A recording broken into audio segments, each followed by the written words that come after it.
మంచి ఫ్యామిలీలో ఆ వివాదం కొనసాగుతూనే ఉంది సార్. నిన్న జల్పల్లి నివాసం వద్ద ఉద్రిక్తత నెలకొంది.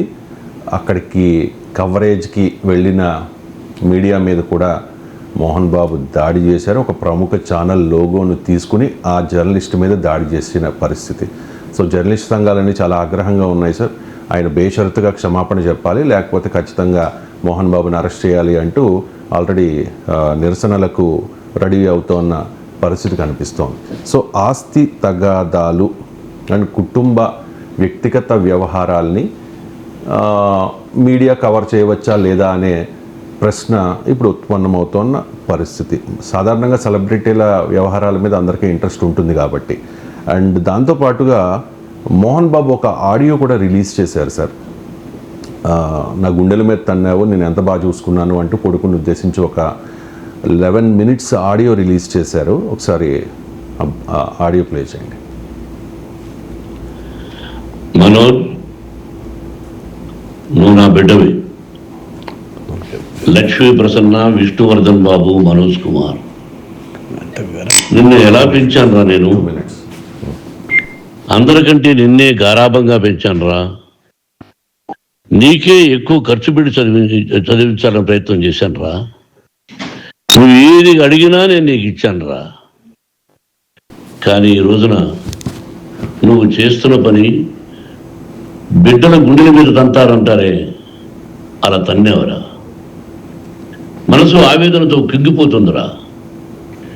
నేను మీ అమ్మ ఏడ్చుకుంటున్నావురా. జర్నలిజం ఉన్నది లేనిది, లేనిది ఉన్నట్టు రాస్తున్నారా. నువ్వు నన్ను కొట్టడం ఏంట్రా? నా బిడ్డ నన్ను తాకలా. ఇద్దరం ఘర్షణ పడ్డాం కొన్ని కారణాల వల్ల. ప్రతి ఫ్యామిలీలోనూ ఉంటాయిరా ఇవి. లేనివాడు ఎవరైనా ఉంటే ప్రపంచంలో ఒకరున్నారేమో, 1% ఉంటుందేమో. అటువంటి వాళ్ళ ఇంటికి వెళ్ళి కాళ్ళు కడిగి నిద్ర పూసుకోవచ్చు. భారత భాగవత రామాయణాలు చూసావు కదరా. ఏమిటిది? మీ అమ్మ ఎంత కుమిలిపోతుంది ఈ రోజున హాస్పిటల్ చేరింది. నీ వల్ల హాస్పిటల్ చేరుతాను. చూడు మనం ఇవన్నీ ఇచ్చిన ఈ రోజున నువ్వు నా గుండెల మీద తనడమే కాకుండా అపకీర్తి తీసుకొచ్చావు. ఏదేదో రాశావు, ఏదేదో చెప్తున్నావు. కొంతమంది జర్నలిస్టులు ఉన్నది లేనిది, లేనిది ఉన్నట్టు రాసే వాళ్ళ తత్వం వాళ్ళకి ఎందుకంటే టీఆర్పీ పెరగాలి. ఇది వాళ్ళ నైజం. మనం మార్చలేము. వాళ్ళందరి మీద మనం కోర్టుకు వెళ్ళలేము. వాక్ స్వాతంత్రం అంటారు, ప్రజాస్వామ్యం అంటారు. ప్రజాస్వామ్యంలో కూడా కొన్ని హద్దులు ఉన్నాయి. ఇది నీకు తెలుసు అనుకున్నా. ఎంత మంచి నటుడివి నువ్వు. నీ భార్య మాటలు విని తాగుడుకు అలవాటు పడిపోయావు. వింటున్నావా? 11 minutes video sir, audio sir. ఇది మొత్తం అంతా ప్లే చేయలేం. కానీ మోహన్ బాబు గారు చెప్పింది వాస్తవం. ప్రతి కుటుంబంలోనూ వ్యక్తిగత తగాదాలు ఉంటాయి. లేని వాళ్ళు ఎవరన్నా ఉంటే వాళ్ళ కాళ్ళు గడిగి నెత్తిన నీళ్లు చల్లుకోవచ్చు అని చెప్పి. హియర్ పాయింట్ అండ్ క్వశ్చన్: ఆస్తుల తగాదా, వ్యక్తిగత వ్యవహారాలు, కుటుంబ వ్యవహారాల్ని మీడియా కవర్ చేయవచ్చా లేదా అన్నది ఒక ప్రశ్న సార్. అలా కవర్ చేస్తే తప్ప మోహన్ బాబు గారు చెప్తూ ఉన్నట్టుగా. అండ్ మీడియాపై దాడి చేయడం ఎంతవరకు న్యాయం? ఒకవేళ కవరేజ్ చేయడం తప్పైనా దాడి చేయడం కూడా తప్పే అవుతుంది. ఆ దాడి చేసే హక్కు ఎవరికీ లేదు. అవసరం వస్తే నువ్వు కోర్టుకు వెళ్ళొచ్చు, కేసు పెట్టచ్చు. Right to privacy is a fundamental right. అది ప్రాథమిక హక్కు, అది వ్యక్తిగత గోప్యత. అందువల్ల మీడియా అత్యుత్సాహం ప్రదర్శించడం లేదో నేను అన్నాను. ఎందుకంటే సహజంగానే సెలబ్రిటీల కుటుంబాలంటే మోహన్ బాబు అన్నట్లు టీఆర్పీ రేటింగ్ల కొరకు, వ్యూవర్షిప్ల కొరకు ఇష్టం వచ్చినట్టు థంబ్నెయిల్స్ పెట్టి మాట్లాడుతుంటారు. మనం నిన్న కూడా నేను చెప్పాను, నేను 2 రోజుల తర్వాత దానిపైన రియాక్ట్ అయ్యానని. ఎందుకంటే ప్రపంచంలో సిరియా సంక్షోభాలు, చాలా సమస్యలు ఉన్నాయి. దేశంలో ఏ సమస్య లేనట్లు, ప్రపంచంలో ఏ సమస్య లేనట్లు టీవీలు, యూట్యూబ్ ఛానళ్ళు, ఇక మంచు కుటుంబంలో మంటలు తప్ప వేరే సబ్జెక్టే లేనట్టు మాట్లాడుతున్నారు. అంతా నేను నిన్న కూడా మాట్లాడాల్సిన పరిస్థితి నెట్టివేయబడ్డాం. ఎందుకంటే మీడియా అంతా దాని చర్చ జరుపుతుంటే దీనిపైన ఎందుకు రియాక్ట్ కాలేదు అనే క్వశ్చన్ రాకుండా ఉండడానికి కొన్ని ప్రిన్సిపల్ చెప్పడానికి రియాక్ట్ అయ్యాం. అత్యుత్సాహం అయితే సరైనది కాదు. సార్ ఏవి లేకుండా కల్పితాలు ప్రచారం చేస్తే తప్పు కానీ ప్రసారం చేస్తే తప్పు కానీ వాళ్ళే రోడ్డు మీదకి వచ్చారు కదా సార్. అందుకే అదే ఒకరి మీద చెప్తున్నాను. ఒకరు అత్యుత్సాహం వేరు, ఉత్సాహం వేరు. Yes, sir. రెండింటి మధ్య తేడా ఉంది. అందుకే చాలా జాగ్రత్తగా పదం వాడాను. అత్యుత్సాహం సరైనది కాదు. ఉన్నది లేనట్టుగా, లేనిది ఉన్నట్టుగా చెప్పడం సరైనది కాదు. ఏమవుతుందంటే సెలబ్రిటీల జీవితాల గురించి సహజంగానే ఎగ్జాగరేషన్ ఉంటుంది. Yes, sir. సెలబ్రిటీలు ఏంటి, మనకు జర్నలిజంలోనే ఎగ్జాగరేషన్ ఉంది. నాకే అనుభవం. నేను చిన్న వ్యక్తిని. నేను కొన్నేళ్ల క్రితం వరంగల్ నుంచి కొత్తగా కారు కొనుక్కున్నాను, స్విఫ్ట్ డిజైర్. ఆ కారు కొనుక్కొని దసరాకు అత్తగారింటికి వెళ్ళి రిటర్న్ వస్తున్నాను ఫ్యామిలీతోని. భువనగిరి వద్ద ఒక ఇసుక లారీ నా కారును తాకింది. ఇలా యాక్చువల్గా ట్రాఫిక్ జామ్ అయింది. వాస్తవంగా స్పీడ్లో ఎవరము లేము. ఇసుక లారీ ఇలా డోర్కు తాకింది. దాంతో డోర్, అది మొదలే ఇసుక లారీ ఎట్లా తాకినా దెబ్బతింటుంది కదా, ఆ డోర్ కంప్లీట్గా డ్యామేజ్ అయింది. ఒక్కసారి సౌండ్ వచ్చింది. నా కొడుకు నా విండో వైపు. నేను నాన్న ఏమైంది చూడు అన్నాను. మేము ఏమైందని తేలుకొని లోపలే నాకు ఫోన్ వచ్చింది. సార్ ఏంటి సార్ మీకు యాక్సిడెంట్ అయిందట కదా అని స్క్రోలింగ్ వస్తుంది అని. అదేంటయ్యా, నేను కూడా ఇంకా దిగలేదు, ఏం జరిగిందో కూడా చూడలేదు, ఎలా మీరు స్క్రోలింగ్ వస్తుంది అంటే, లేదు సార్ ఎమ్మెల్సీ నాగేశ్వర్ కారుకి ఇసుక లారీ డి అని వస్తుంది, నాగేశ్వర్ క్షేమము అని. ఏమైంది సార్ అన్నాడు. అంటే ఏంటంటే మీ వెనకాల అప్పుడు G24 అవర్ అనే ఛానల్ ఉండే, తెలుగు ఛానల్. సో వాళ్ళ రిపోర్టర్ ఉన్నాడట బండి మీద. నన్ను చూసి, నా కారు చూసి, సో అప్పుడు నేను ఎమ్మెల్సీని కూడా, అంటే కారు స్టిక్కర్ కూడా ఉంటుంది ఎమ్మెల్సీ అని, అది చూసి సార్ ఉన్నారు ఇలా అని చెప్పి నాకన్నా ముందు చూస్తాడు యాక్సిడెంట్ కనుక ఆల్రెడీ స్క్రోలింగ్ పెట్టేశాడు. అభ్యంతరం లేదు, స్క్రోలింగ్ అయింది. మరి నెక్స్ట్ టీవీ వాళ్ళు ఏం పెట్టాలి, సేమ్ స్క్రోలింగ్ పెట్టలేరు కదా.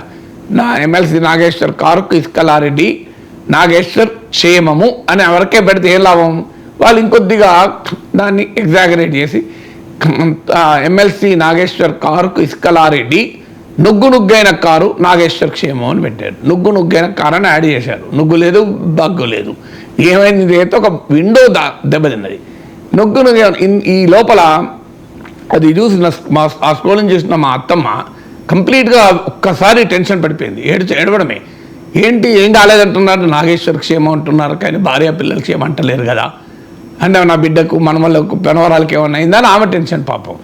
ఎందుకంటే కారు నుగ్గైనాక కూడా నాగేశ్వర్ ఎట్లా క్షేమంగా ఉంటాడు. నేనేమన్నా నందమూరి బాలకృష్ణ స్థాయి వ్యక్తిన తొడగొడితే రైలే ఆగిపోవటానికి నాకు అంత కెపాసిటీ లేదు కదా. సో అందువల్ల ఎట్లా కారు నుగ్గైతే ఎలా క్షేమంగా ఉంటాడు అని. ఇక నెక్స్ట్ ఒక ప్రఖ్యాత ఛానల్, తెలుగులో టాప్ మోస్ట్ ఛానల్ అనుకోండి, వాళ్ళు ఏం పెట్టారు, ఎమ్మెల్సీ నాగేశ్వర్ కారుకి ఇసుక లారీ డి నుగ్గైన కారు నాగేశ్వర్కు గాయాలు గాంధీ ఆసుపత్రికి తరలింపు అని. నేను ఆ సమయంలో భువనగిరి పోలీస్ స్టేషన్లో ఉన్నా. మా అన్నయ్య చూసి అమెరికా నుంచి ఏడవడమే, నువ్వు నిజం చెప్తాలేవరా అంటాడు. నాన్నే నేనే మాట్లాడుతున్నా కదా అంటే కూడా ఒప్పుకోడు. ఎందుకు అంటే ఆ రకంగా నువ్వు గాంధీ హాస్పిటల్ ఒక హాఫ్ అన్ అవర్ తర్వాత గాంధీ హాస్పిటల్ సూపరింటెండెంట్ ఫోన్ చేశాడు. ఏంటి సార్ మీరు మా హాస్పిటల్లో చేరారట, ఎక్కడున్నారు, నేను వచ్చి కలుస్తాను సార్ అని. ఎందుకు అంటే ఆల్రెడీ మీ ఫ్రెండ్స్ వచ్చారు సార్, ఒక 40-50 పీపుల్, సార్ ఎక్కడున్నారు మేము చూడాలంటున్నాం. మేము లేదంటే వాళ్ళు ఒప్పుకుంటలేరు. టీవీలో వస్తుందండి Nageswara sir Gandhi hospital admit అయ్యిందని, సార్కి ఏదో సీరియస్ ఉంటుంది అందుకే మీరు చెప్పడం లేదు అంటున్నారని. ఎక్కడ స్టార్ట్ అయింది ఇది? ఇసుక లారీ డీతో మొదలై ఎక్కడికి పోయిందని గాంధీ ఆసుపత్రిలో చేర్పించారు. నేను నవ్వుతూ ఆ ఛానల్ హెడ్కి ఫోన్ చేసి అడిగాను, అయ్యా మీకు ప్రోటోకాల్ అన్నది తెలియాలి, నేను ఎమ్మెల్సీని, నన్ను కనీసం నిమ్స్లోనే చేర్చాలి కదా, కొద్దిగా స్పెషాలిటీ హాస్పిటల్ కదా, మన గాంధీ హాస్పిటల్ చేర్చారు ఏంది అన్న. అలా ఉంది పరిస్థితి. సో ఇక నాగేశ్వర్కి ఇట్లుంటే మోహన్ బాబుకు ఉండదా చెప్పండి ఇక. సో అందువల్ల ఉన్నది కోతి కొబ్బరికాయ జర్నలిజం. ఇది మన జర్నలిజంలో కూడా అలవాటు ఏమైందంటే కోతి కొబ్బరికాయ దొరికితే ఎట్లుంటుందో అట్లయితుంది. ఒక చిన్న అంశం దొరికితే ఇక వేరేది ఏముండదు. ఇక అది తప్ప 24 గంటలు దాన్ని అటుపీకి ఇటు ఏకి ఎందుకు అంత అవసరమా? ఎస్, ఒక మీరు అన్నట్లు ఒక సెలబ్రిటీ కుటుంబంలో తగాదా నిజం కాదని మోహన్ బాబు అంటలేడు, మనోజ్ అంటలేడు. కొన్ని ఇన్సిడెంట్స్ కూడా జరిగాయి, అనుమానమే లేదు. సో కొంత వాళ్ళే మీడియాకి వచ్చారు.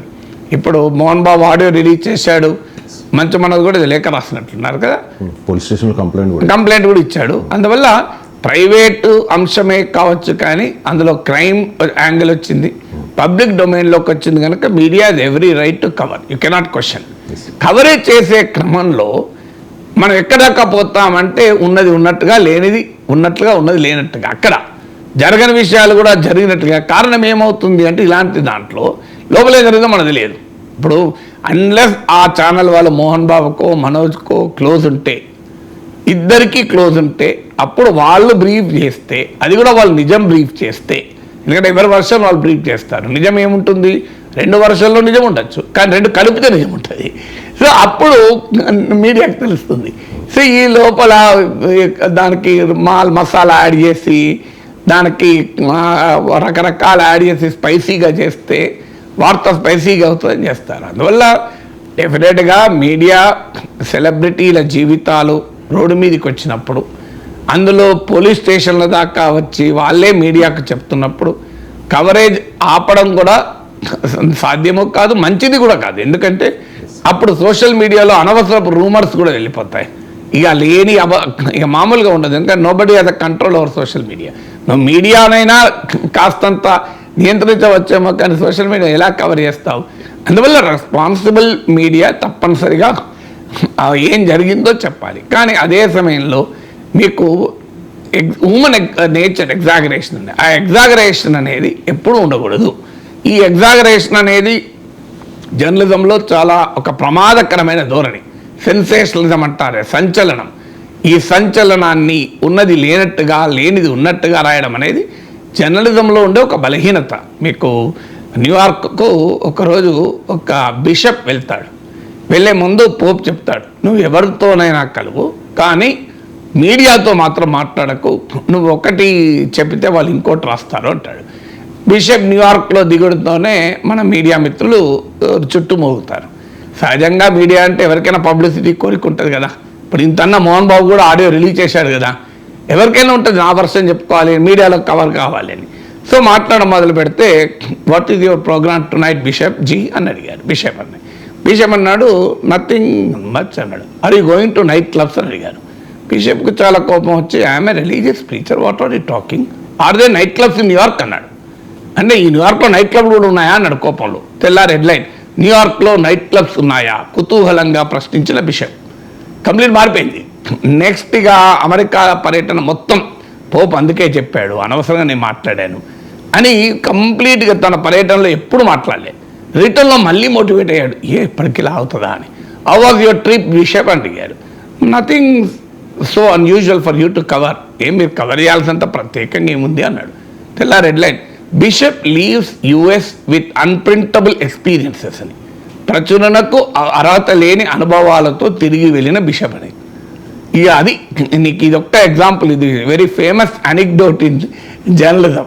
సో అందువల్ల ఆ సెన్సేషనలిజం మనకేమవుతుందంటే, మీకు నాకు ఆర్డినరీ ఇష్యూ కావచ్చు, కానీ ఆ కుటుంబానికి ఆల్రెడీ కుటుంబ తగాదాతో బాధపడుతూ ఉంటారు. మీకు మోహన్ బాబు మాటల్లో కూడా ఆవేదన కనబడుతుంది. తప్పులు తర్వాత సంగతి, తప్పు ఎవరిదైనా ఇద్దరు బాధపడతారు కదా. తప్పు మోహన్ బాబుదైనా మనోజ్దైనా ఎవరి తప్పో నాకు తెలియదు, కానీ ఇద్దరు బాధపడతారు, అనుమానమే లేదు. ఇద్దరు ఏదో రూపంలో ఎక్కడో వచ్చారో బాధపడతారు. అల్టిమేట్గా వాళ్ళ తండ్రి కొడుకులు. మన ఇప్పుడు భార్యాభర్తలు కొట్లాట తర్వాత మీరు 2 గంటల తర్వాత చూడండి, అల్టిమేట్ ఏవైతే భార్య బాధపడుతుంది, భర్త బాధపడతారు. ఇద్దరు ఇందులో ఎవరు ఆనందంగా ఉండరు. మీరు ఏ భార్యాభర్తల కొట్లాటైనా, ఏ తండ్రి కొడుకుల కొట్లాటైనా చివరకు ఇద్దరు బాధపడతారు, అందులో అనుమానం లేదు. ఎందుకంటే వాళ్ళు ఆబ్వియస్లీ తండ్రి కొడుకులు కదా. ఆ రక్త సంబంధం అనుబంధం ఎక్కడ పోతుంది, వాళ్ళ కాకపోతే రేపైనా బాధపడతారు. ఇది ఓన్లీ ఆ కోపం ఉన్నంత, ఇప్పుడు ఆ ఉద్వేగం ఉన్నంత కాలం అలా ఉండొచ్చు, కానీ అల్టిమేట్గా తండ్రి కాకుండా పోతాడా, కొడుకు కాకుండా పోతాడా. అందువల్ల ఆ ఆవేదనలో కనబడుతుంది. ఈ సెన్సేషనలిజం ఏమవుతుంది అంటే, ఆల్రెడీ బాధలో ఉన్న కుటుంబం అన్నిటికీ మించి ఇంత గౌరవప్రదంగా బతికామే, ఇప్పుడు మోహన్ బాబు మాటల్లో మనకు కనబడుతుంది, ఈ అపకీర్తి వచ్చిందే, అపవాదం వచ్చిందే అని. అఫ్కోర్స్ దానికి మీడియా కారణం కాదు. ఇప్పుడు వాళ్ళ కుటుంబం తెచ్చుకున్న సమస్య తప్ప మీడియా సృష్టించేది కాదు కదా. మీడియా మంచు మనోజ్కు మోహన్ బాబుకు మధ్య ఘర్షణ పెట్టలే కదా. కానీ కారణం ఏదైనా అపకీర్తి అనే బాధలో ఉంటారు.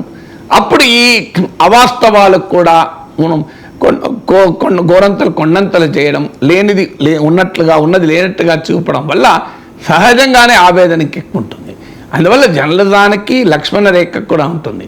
సంచలనాల పేరిట, టీఆర్పీల పేరిట ఎగ్జాగరేట్ చేయకూడదు. అదే సమయంలో సెలబ్రిటీలు తగాదాలు మీరే తెచ్చుకొని మీరే రోడ్డు మీద వేసి మీరే పోలీస్ దాకా వెళ్ళి మీరే రకరకాల ఇన్ఫర్మేషన్ మీడియాకి ఇచ్చి మళ్ళీ మీడియాను కవర్ చేయకూడదు అంటే ఎలా సాధ్యమవుతుంది? మీడియా వన్స్ కవరేజ్ మొదలుపెట్టినాక ఎస్ మీకు అభ్యంతరాలుంటే దానిపైన మీడియా కూడా ప్రత్యేకమైన చట్టాలు ఏమి లేవు దేశంలో. ప్రతి పౌరునికి ఉండే భావ ప్రకటన స్వేచ్ఛే మీడియా. ఆర్టికల్ 19(1)A మీడియా స్వేచ్ఛ అనే పదం కాన్స్టిట్యూషన్లో ఎక్కడా ఉండదు. మీరు గమనించండి, భారత రాజ్యాంగంలో ఎక్కడా మీడియా ఫ్రీడమ్ అని ఉండదు. ఉన్నదేంటి? ఆర్టికల్ 19(1)Aలో భావ ప్రకటన స్వేచ్ఛ ఉంటుంది. ఆ భావ ప్రకటన స్వేచ్ఛయే పత్రికా స్వేచ్ఛ అని Ramesh Thapar versus state of Madras అనే కేసులో చాలా హిస్టారిక్ జడ్జిమెంట్. మీకు ఇది ఫ్రీడమ్ ఆఫ్ ప్రెస్ పైన వచ్చిన ఫస్ట్ జడ్జిమెంట్. మీకు సుప్రీంకోర్టు ఎర్లీ 50s ఇచ్చిన ఈ తీర్పు ద్వారా ప్రతి పౌరునికి ఉండే భావ ప్రకటన స్వేచ్ఛనే మీడియా స్వేచ్ఛగా సుప్రీంకోర్టు అన్వయించింది. అందువల్ల మీకు మోహన్ బాబుకి లేని స్వేచ్ఛ టీవీ ఛానళ్ళకి ఏమి ఉండదు, మనోజ్కి లేని స్వేచ్ఛ పత్రికలకి ఏమి ఉండదు. డెఫినెట్గా మీకు అభ్యంతరం ఉంటే మీరు కేసు వేయచ్చు. కానీ మోహన్ బాబు ఆవేదనలో కూడా అర్థం ఉంది. కేసులు వేసుకుంటూ ఏం చేయగలుగుతాం? పరువు నష్టం కేసులు వేస్తే ఎక్కడ వెళ్తుంది? ఏమీ తెలియదు. ముఖ్యమంత్రుల మీద పిచ్చి పిచ్చి సోషల్ మీడియా మెసేజ్లు పెడితేనే ఎవడు ఏమీ చేయలేకపోతున్నాడు. సో అందువల్ల ఆ ఆవేదన సరైంది. ఎక్కడో ఒక చోట మీడియాకు కూడా ఆ లక్ష్మణ రేఖ స్వీయ నియంత్రణ అంటారు దాన్ని. అందుకే ఇప్పుడు ఎవరో చెప్పలేరు. సో నీకు నియంత్రణ ఉండాలి. ఏది నిజం, ఎక్కడ వరకు నేను కవర్ చేయొచ్చు, ఎక్కడ వరకు కవర్ చేయకూడదు, ఏది ఎగ్జాగరేషను, కేవలం జనాన్ని చూపెట్టడానికి జనాన్ని చూడడం కొరకు చేస్తే మీకు వ్యూవర్షిప్లు రేటింగ్లు కావచ్చు. కానీ బాధిత కుటుంబానికి అది కన్నీళ్ళు. అది మాత్రం మీడియా గుర్తుపెట్టుకోవాలి. కానీ ఒక్కటి మాత్రం నిజం, దాడి చేసే హక్కు అయితే ఎవరికి లేదు. అది మనం అందరము ముక్త కంఠంతో ఖండించాలి. దాడికి క్షమాపణ చెప్పడమే కాదు, చట్టరీత్యా కూడా చర్యలు ఉంటాయి. ఒక ప్రముఖ ఛానల్ మోహన్ బాబు గారి దగ్గరికి వెళ్ళి ఏం జరిగింది సార్ అంటే వెంటనే తీసుకుని ఆ లోగో మీరు చూస్తున్నారు కదా సార్, లోగో తీసుకుని అతని మీద దాడి చేస్తే అతని చేతికి ఫ్రాక్చర్ కూడా. ఈ పరిస్థితులు అంగీకరించే హక్కు అది నువ్వు దుర్వాస మునీంద్రుడు అయితే మీడియా పైన చూపెడితే ఏంటి?